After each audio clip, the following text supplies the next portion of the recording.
Oi, tudo bom? Eu sou a Ana. Hoje é dia 4 de setembro de 2025, é a nossa leitura do dia 247 e eu vou ler Ezequiel 4, 5 e 6. Ontem eu fui na igreja, foi maravilhoso, mas gente, eu fico cansada, viu? Fiquei cansada de estacionar na rua, atravessar a rua, a igreja é grande, e aí eu tive que andar a igreja inteira. Eu suei frio, ficava. E quando eu fui atender as pessoas para entregar a cesta, fazer o cadastro, né, eu ficava assim, pra, tipo, dar atenção. E aí estica aqui e, foi quando eu cheguei em casa. Mas foi ótimo, foi muito bom. E vocês estão lendo a Bíblia todos os dias? Ó, todo dia eu leio o Salmo 91 antes de dormir, na cabeça do meu marido, eu leio na cabeça do meu gato, no meu travesseiro aqui em casa, para proteger, é muito bom. E antes de sair de casa é bom ler o Efésios 6 também. Muito bom, tem que ler todo dia, viu. Mas olha, eu me sinto um pouco analfabeta de Bíblia, porque eu entendo o que está escrito, só que eu não entendo o que não tá óbvio, sabe. Quem é pastor, assim, sabe o que tá nas entrelinhas, eu não sei, então eu me sinto um pouquinho analfabeta. Aí eu tô procurando uns cursinhos para eu fazer, para eu conseguir entender um pouquinho a mais, porque eu não sou de família, eh, cristã, né. Então faz uns 8 anos que eu me converti mais ou menos, mas quanto mais eu sei, mais eu vejo que eu tô no rasinho da piscina. Nossa, eu preciso eu tenho muito para saber ainda, muito. Aí eu fico procurando cursinho, a igreja que eu vou é do Lamartine Pozella, e ele é sensacional, ele é cristocêntrico, ele fala da Bíblia mesmo. Tem muita gente falando abobrinha por aí na internet, que não é uma coisa mudando a Bíblia, não é bem assim, sabe. Então é difícil, tem a Naira Pedrini, que eu amo ouvir também, eu não a conheço, mas é uma pastora que prega a Bíblia mesmo, certinha, que hoje em dia o engano, ó, tá aí. Então, aí eu já fiz alguns cursinhos, com Lamartine, aí tem o Luciano Subirá também que eu gosto, que eu tô fazendo. Se o Luciano Subirá, né, eu quero Subirá também, você vai Subirá também. Então, eu fico preocupada e querendo, aprender mais. E eu queria agradecer os meus 5 inscritos. Ai, na verdade são 4, porque um sou eu mesma, do canal que as pessoas sabem que eu tenho. Esse eu não tô divulgando, eu não vou divulgar, porque é minha oferta para o Senhor, assim, é meu sacrifício vivo. E é para Ele que eu tô fazendo isso, porque vocês não sabem metade da missa, de metade do culto que eu faço. Esse câncer aqui eu estava não é nada perto do que eu tenho orado, do que eu tenho passado. Só Jesus na causa. Bom, vamos lá. Ai, como eu falo, né, mas obrigada por quem tá me seguindo. Fiquei muito feliz. Ezequiel 4, 5 e 6. Então vamos lá. Ezequiel 4. Cerco simbólico de Jerusalém. Agora, filho do homem, apanhe um tijolo, coloque-o à sua frente e nele desenhe a cidade de Jerusalém. Cerque-a então e erga obras de cerco contra ela. Construa uma rampa, monte acampamentos e ponha arietes ao redor dela. Depois apanhe uma panela de ferro, coloque-a como um muro de ferro entre você e a cidade e ponha-se de frente para ela. Ela estará cercada e você a sitiará. Isto será um sinal para a nação de Israel.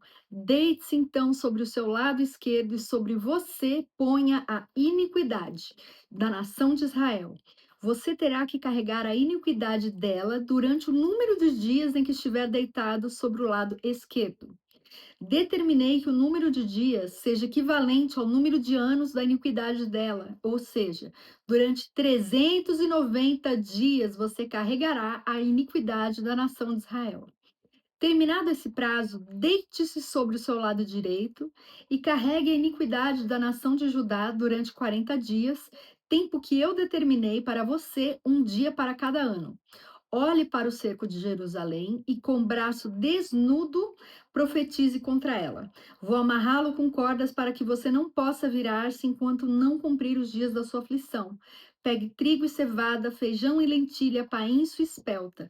Ponha-os Ponha-os numa vasilha e com eles faça pão para você. Você deverá comê-lo durante os 390 dias em que estiver deitado sobre o seu lado. Pese 240 gramas do pão por dia e coma-o em horas determinadas. Também meça meio litro de água e beba em horas determinadas. Como o pão como você comeria um bolo de cevada. Asse-o à vista do povo usando fezes humanas. Misericórdia. Fezes humanas como combustível. O Senhor disse: Desse modo os israelitas comerão sua comida imunda entre as nações para onde eu os expulsar. Então eu disse: Ah, soberano Senhor, eu jamais me contaminei. Desde a minha infância até agora, jamais comi qualquer coisa achada morta ou que tivesse sido despedaçada por animais selvagens. Jamais entrou em minha boca qualquer carne impura. Está bem, disse ele. Deixarei que você asse o seu pão em cima de esterco de vaca e não em cima de fezes humanas. E acrescentou: Filho do homem, cortarei o suprimento de comida em Jerusalém. O povo comerá com ansiedade comida racionada e beberá com desespero água racionada, pois haverá falta de comida e de água. Ficarão chocados com a aparência uns dos outros e definharão por causa da sua iniquidade. Ezequiel 5. Agora, filho do homem, apanhe uma espada afiada e use-a como navalha de barbeiro para rapar a cabeça e a barba. Depois tome uma balança de pesos e reparta o cabelo. Quando os dias do cerco da cidade chegarem ao fim, queime no fogo um terço do cabelo dentro da cidade.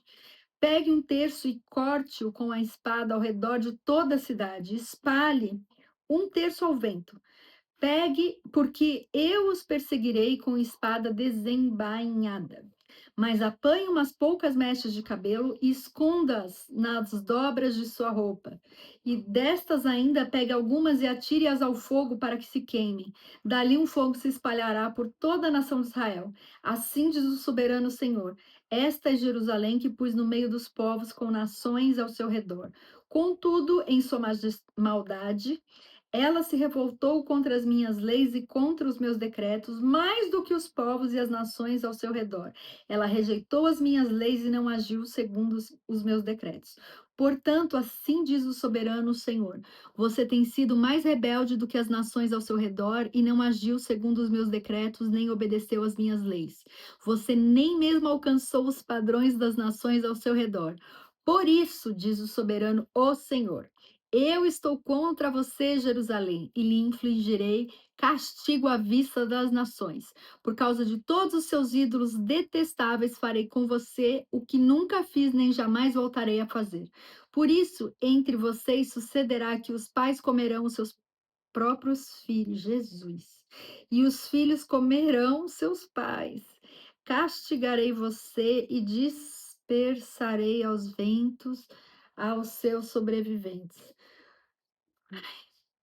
Por isso, juro pela minha vida, a palavra do soberano Senhor, que por ter contaminado o meu santuário com suas imagens detestáveis e com suas práticas repugnantes, eu retirarei a minha bênção.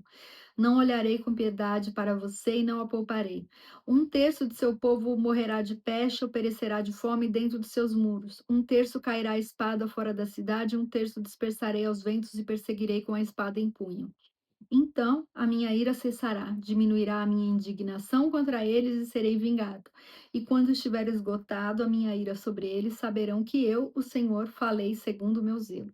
Farei de você uma ruína e a tornarei desprezível entre as nações ao seu redor, à vista de todos quantos passarem por você. Você será objeto de desprezo e de escárnio e servirá de advertência de causa de pavor às nações ao redor, quando eu castigar você com ira, indignação e violência. Eu, o Senhor, falei. Quando eu atirar em você minhas flechas mortais e destruidoras, minhas flechas de fome, atirarei para destruí-la. Aumentarei a sua fome e cortarei o seu sustento. Enviarei contra você a fome e animais selvagens que acabarão com seus filhos. A peste e o derramamento de sangue alcançarão e trarei a espada contra você. Eu, o Senhor, falei. Ezequiel 6. Profecia contra os montes de Israel. Essa palavra do Senhor veio a mim. Filho do homem, vire o rosto contra os montes de Israel. Profetize contra eles e diga: ó montes de Israel, ouçam a palavra do soberano Senhor. Assim diz o soberano, o Senhor, aos montes e às colinas, às ravinas e aos vales: estou prestes a trazer a espada contra vocês. Vou destruir os seus altares idólatras. Seus altares serão arrasados, seus altares de incenso serão esmigalhados, e abaterei o seu povo na frente dos seus ídolos. Porei os cadáveres dos israelitas em frente dos seus ídolos e espalharei os seus ossos ao redor dos seus altares. Onde quer que você viva, as cidades serão devastadas e os altares idólatras serão arrasados e devastados. Seus ídolos serão esmigalhados e transformados em ruínas. Seus altares de incenso serão derrubados e tudo que vocês realizaram será apagado. Seu povo cairá morto no meio de vocês e vocês saberão que eu sou o Senhor. Mas pouparei alguns. Alguns de vocês escaparão da espada quando forem espalhados entre as terras e nações. Ali, nas nações para onde vocês tiverem sido levados cativos, aqueles que escaparem se lembrarão de mim. Lembrarão como fui entristecido por seus corações adúlteros, que se desviaram de mim, e por seus olhos que cobiçaram os seus ídolos. Terão nojo de si mesmos por causa do mal que fizeram e por causa de todas as suas práticas repugnantes. E saberão que eu sou o Senhor, que não ameacei em vão trazer esta desgraça sobre eles. Assim diz o soberano Senhor: esfregue as mãos, bata os pés e grite: ai, por causa de todas as práticas ímpias e repugnantes da nação de Israel, pois eles morrerão pela espada, pela fome e pela peste. Quem está longe morrerá pela peste, quem está perto cairá pela espada, e quem sobreviver e for poupado morrerá de fome. Assim enviarei a minha ira sobre eles, e saberão que eu sou o Senhor. Quando o seu povo estiver estirado, morto entre os seus ídolos, ao redor dos seus altares, em todo monte alto e em todo topo de montanhas, debaixo de toda árvore frondosa e de todo carvalho viçoso, em todos os lugares nos quais eles ofereciam incenso aromático a todos os seus ídolos, estenderei o meu braço contra eles e tornarei a terra uma imensidão desolada, desde o deserto até Dibla, onde quer que estiverem vivendo, então saberão que eu sou o Senhor. Muito bem. Que vocês tenham um dia abençoado. Fiquem com Deus. Obrigada pelo carinho.